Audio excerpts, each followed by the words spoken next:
Hi friends, గోధుమ పిండి కాజాలు, గోధుమ పిండి పాలకూరతో కాజాలు.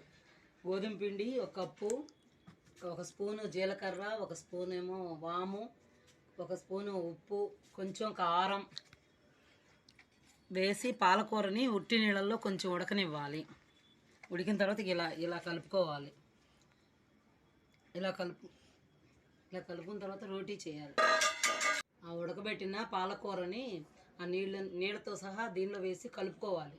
తర్వాత ఎన్ని నీళ్ళు పడితే అన్ని నీళ్ళు వేసి మళ్ళీ కలుపుకోవాలి.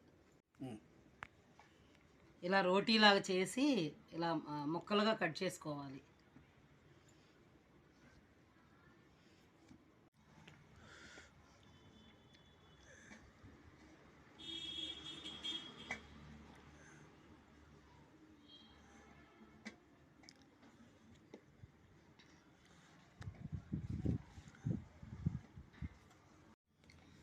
ఈ విధంగా తీయాలి, రాకపోతే చాకుతో పైకి అంటే వచ్చేస్తుంది. ఇలా ఇలా తీసి దీని ప్లేట్లో వేసుకొని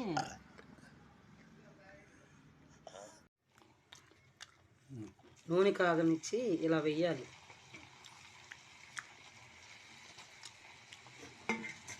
నూనె కాగిన తర్వాత అలా వేయాలి.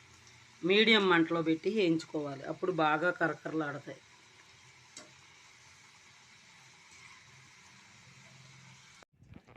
పాలకూర కాజాలు రెడీ. ఇదిగో ఈ విధంగా ఉంటాయి. పాలకూర వేసి చేసుకుంటే ఆరోగ్యానికి చాలా మంచిది. విడిగా తినాలంటే మనం తినబుద్ధి కాదు, తినము. ఇలా చేసుకుంటే కంపల్సరీ తింటాము. ప్లీజ్ లైక్ చేయండి, షేర్ చేయండి, సబ్స్క్రైబ్ చేయండి.